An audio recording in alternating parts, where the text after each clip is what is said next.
Good afternoon, ladies and gentlemen. Once more, I am back.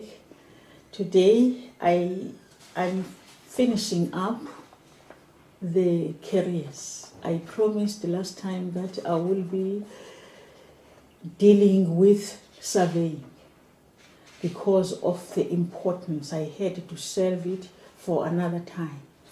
Now we have kinds of surveyors, but put that at the back of your mind.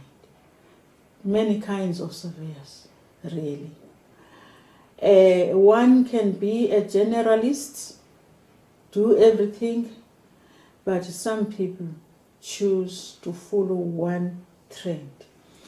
We have yachts and small craft surveys, which means these small vessels, whether at sea or on land, inland waterways.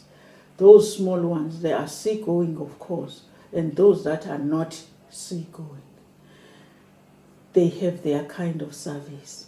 We have the surveys of soulless vessels. Soulless vessels are those vessels that are conventional.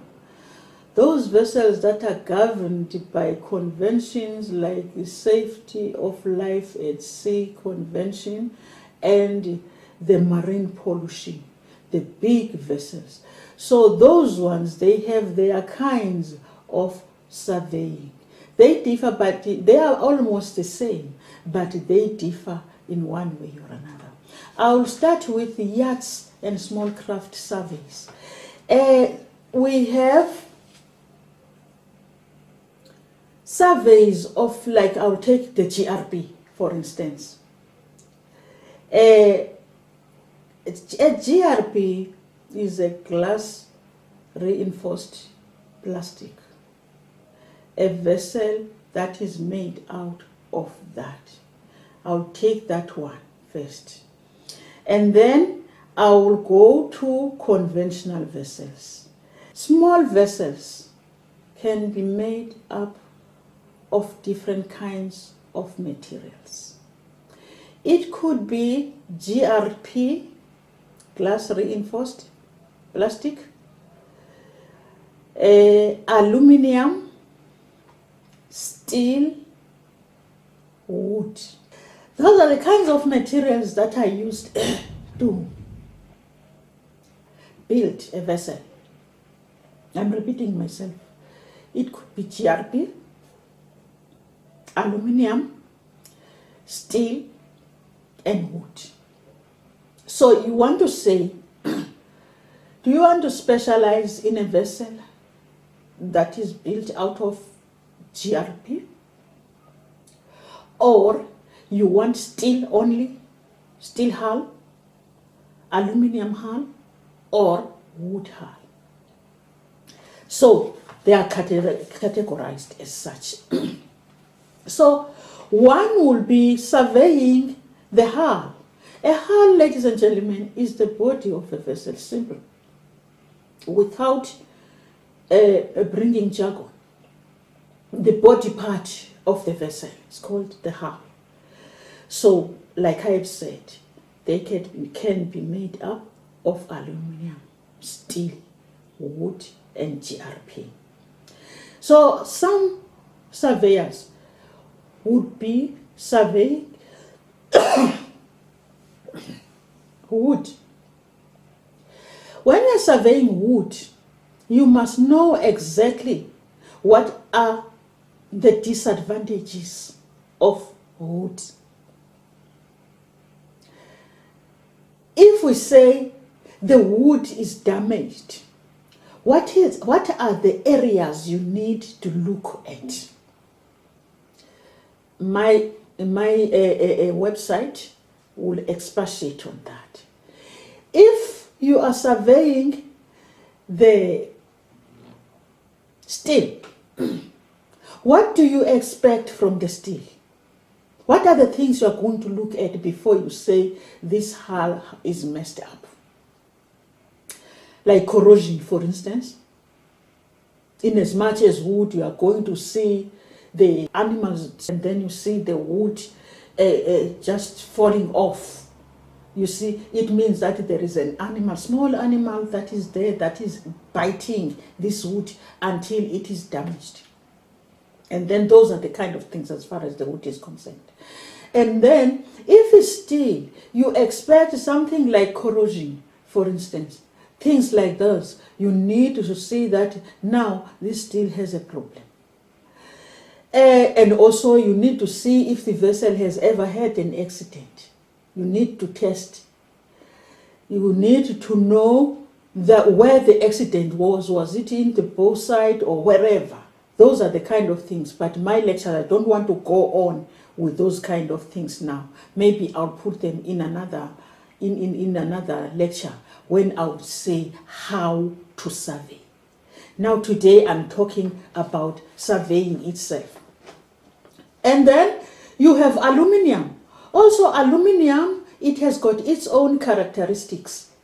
You have somebody who is going to survey a propeller, for instance. How do you know that the propeller is damaged? You'll see that in my notes. If a propeller is damaged, for instance, you look at the color first. It changes the color. And then bronze, is it bronze or what?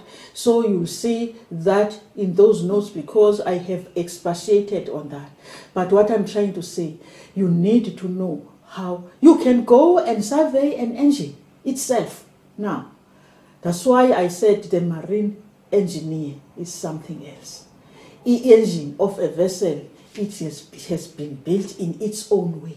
You must understand the engine first, how it is built, and then what you are supposed to survey. Surveying yachts, engine, and systems. When you go to engine, you say engine and systems. You are surveying that. Surveying rigs and sail. You know the yachts, they have got rigs there and sails. Then a surveyor must climb up. Bear in mind that, ladies and gentlemen, when you're going to survey, you need to have all your kit, starting from a hammer. Because if you go to GRP, for instance, you want to test something like osmosis, something like that. You need to tap the body, you need to tap the heart and listen to the different sounds. If it is buggered off, it will have this sound. If it is still right, it will have this sound. So the list in my lecture notes, I have listed everything you need to carry when you are going to go and survey a GRP. And also I have provided information as far as preparation is concerned because you need to prepare before you go. You collect everything, a torch, everything. You are going to use all these things in meters, water meters, and all those kind of things. So there's a lot you need to do. Rigs, you need to know that you are going to climb. There must be a ladder. You need to go and climb there and check rigs and sail. That is a separate survey, totally. It has got nothing to do with the survey of the engine. It has got nothing to do with the survey of the hull. Right. So we also have valuation surveys. These surveys, some of them is when the survey valuation and also a pre-purchase survey. All those are done before a ship or a vessel or a small craft is sold. Because somebody wants to know the value of this. Those are the kind of things that are done before it's sold. We have sea trials. When we talk about sea trials, we are talking about a small yacht that is coming out from the shipyard. It has got to be tested. A surveyor must get in that vessel and instruct the captain to take it off. And then is going to tick what is right and what is wrong. Then we call that a pre-trial. Sometimes a surveyor can even take the vessel himself and push it forward to see if it is what it is supposed to be. Though some of them really, they don't have skipper's license. But sometimes a surveyor has a skipper's license. Like me, I don't have a skipper's license. I was scared. So, you do a sea trial now. You need to take the vessel to water after it has been built. Now, apart from that, those kinds of surveys I have mentioned, you need to know the law. Because everything you are going to do in this vessel, it is legal. It must be legal. And also there are regulations attached. Whether it's inland waterways or sea-going, fishing vessels, there are regulations. So you must know the law. Then you must be able to know how to run a successful surveying business. If you are being trained as a surveyor, you are trained law. You are also trained how to run a successful surveying business. Now, one more, report writing. Ladies and gentlemen, this is very important. When you go to inspect a vessel, you need to come back and write a report. It could be for insurance or underwriters. Those people want facts, not your opinion. You must be as fair as possible, not to give your opinion unless you are required to give an opinion. You must give facts. All your statements must be supported by the correct facts. And then you write a report. A report has got its own format. You don't just write anyhow on a paper. You must know how to write a structured report or a structured surveying report. I have got that lecture in my manual. Investigating accidents and incidents. Whilst, like the cars on the road, there are accidents and incidents. Those accidents are investigated by surveyors, really. Somebody who knows a vessel, somebody who knows that if collision is on this part, therefore this part will be affected. So we need people who are clear of what they should be doing. And we call them those investigating surveyors. They are investigating accident. Like I have said, it cannot be the same surveyor who is inspecting this vessel every day. It must be an independent person. Excuse me. Lastly, we need assessors in courts. Who is going to go and be an assessor there and give expert knowledge about an accident? It's a surveyor. It's the surveyors who know exactly what is happening in a vessel and how it is built. Before you can be able to survey a vessel, you must know the materials. What material has been used to build this small vessel? Now, what are the flaws of that material? If that material is worn out, what will you see? If a vessel has got blisters in it, just the water in the hull, inside, trapped in the hull, how do you know that it has got blisters? Or osmosis, professionally, osmosis. So that's what a surveyor should be doing as far as yachts and small craft. Now let me go lastly to the conventional vessels, the big ones. They have marine investigations as well, incident investigations. I've already explained that the surveyors will go there. They have marine insurance when a vessel is going to be insured, or when a vessel is bought, or when a vessel is going to be sold, everything, anything the owner would want the surveyor to do. We also have hull and structural surveys. Hull and structural surveys, any type of hull, maybe steel, wood, aluminium, and all. Also surveys of non-liquid cargo surveys, and also surveys of liquid cargo, super yachts surveys, marine environment surveys. We didn't talk about marine environment surveys there, really, on this side, but they are there.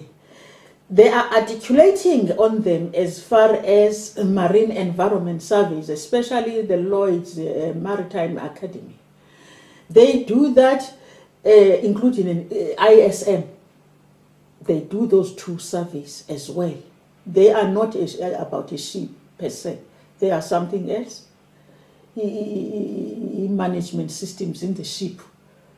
They do those surveys, they are training them, and also they train marine environment surveys, which means that a marine environment survey is going to be there when a port is doing dredging, for instance. Because once the port will be there will be refurbishment in ports. You must understand that there are always species at sea, ecosystem. That ecosystem should not be disturbed. But it's very important that now, when you want people who are going to be in charge of environmental impact assessment, you must invite the marine environment surveyors, because they are trained in that. They are trained in dredging, what to look at and what to take care of. They even go to a level of ISOs, or ISO 14, or ISO 9, and everything, all those ISOs. They do them. They do audits, really, as you know, the ISOs and international standards. So everything is trained there by Lloyd's. I don't say it's Lloyd's only. It's because I did my marine surveying with Lloyd's. I don't say it's Lloyd's only. There are so many of them. Those people who are training surveyors. There are so many of them. There are also those who are training yachts in Southampton, for instance. I'm not sure here in South Africa who is doing that kind of job of training surveyors. But in England, I know that Lloyd's Maritime Academy is training surveyors. I know that Maritime Training Academy in Southampton is training for yachts and small crafts. You can choose. They even give distant learning if you want. But it's difficult, the distant learning, because you won't be able now, because they want you to do the logbook. At the end of your training, you need to do the logbook. A logbook is like an apprenticeship, when you do apprenticeship, so that you know exactly what you are talking about.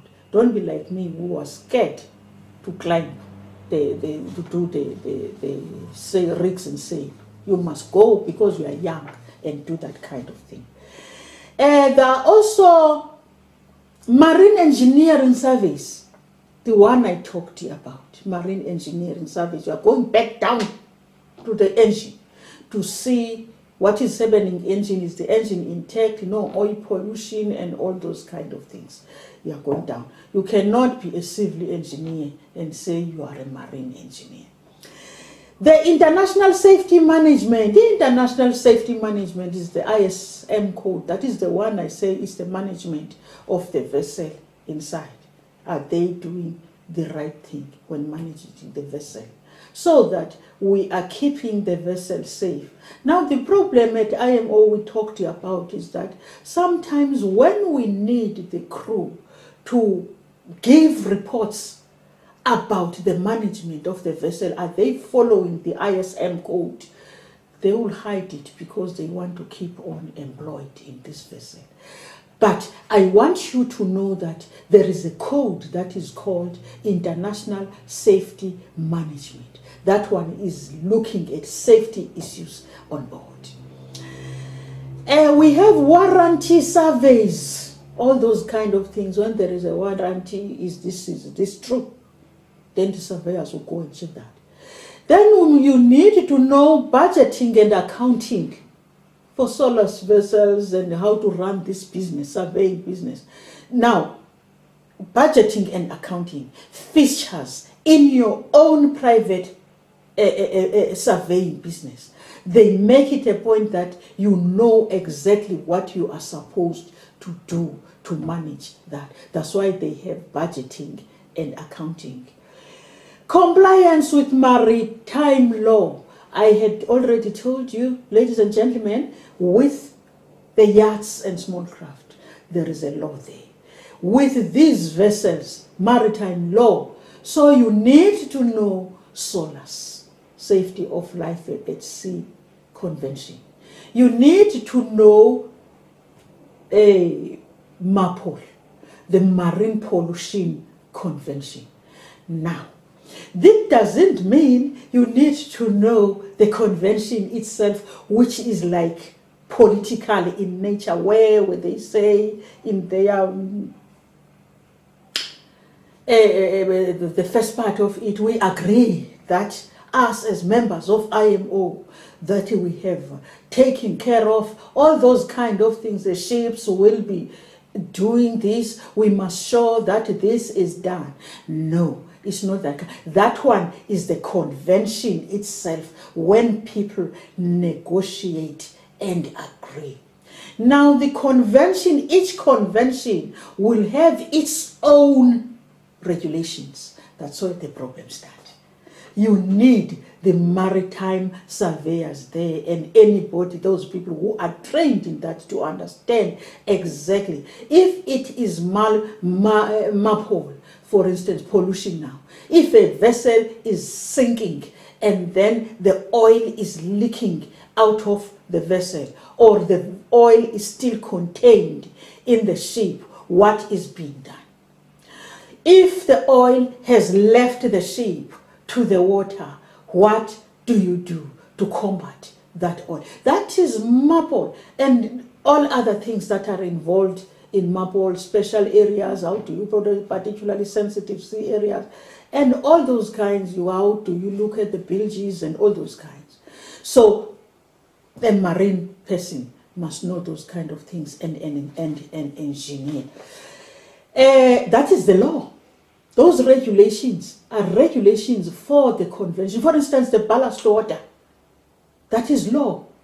Though ballast water is not pollution, it is just a standalone by itself, because it's invasive species that are brought by the ballast water from another country to another country. And then these invasive species, when they get to this South African territorial waters, South African territorial waters, our own waters, let me put it that way. Now, the vessels, they deballast, right? And then that ballast has got those small animals that don't belong to South Africa.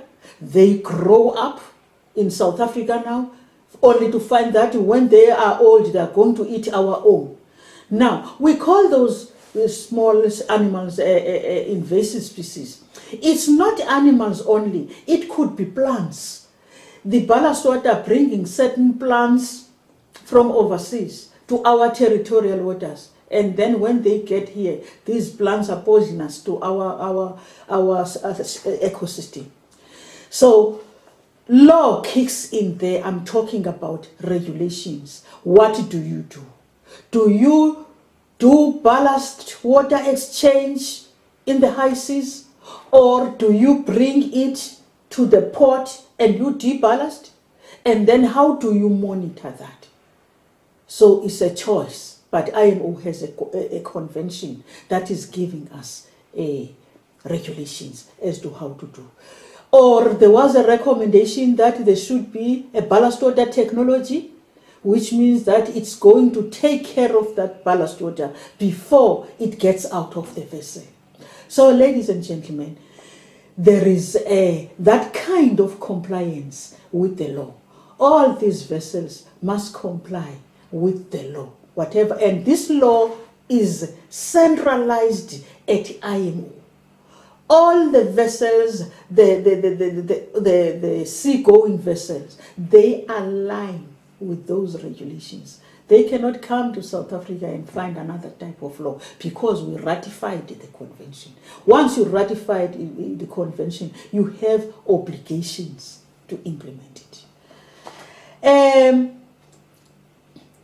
The Soulless Vessels also have report writing. We talked about report writing in yachts and small craft. There is also report writing on this side. A qualified person to do that must do it, not anybody, not any surveyor. It must be a surveyor who has learned as to how to write a report, because a report can end up in court. A report is the one that the assessors, even the assessors in court, will be looking at what was happening, and then they give their own version of the story. So the report must be very professional, the report of the incident. I've talked about the port state control. The port state control is done when the Soulless Vessels are coming in the port, on condition they have reached that stage that they have the certificate. They must show the certificate. If the certificate is there, it's fine. But if the certificate is incorrect or is not there, that vessel may be detained. Or a report can be written to the next port of call that there is a flaw in that vessel. Maybe it will be detained somewhere else. Ladies and gentlemen, I think my summary was better, not perfect. What is perfect is what I have written there, because I have not left any stone unturned. This service, I am qualified in both. I might have left something in one area or another. But in my lecture, in my notes, I have articulated. You will be able to get it right. I have no omissions there, because when I was writing them, I was consulting my books. Now, I'm not consulting. This is a summary. Ladies and gentlemen, I hope you'll go to www.memec.org,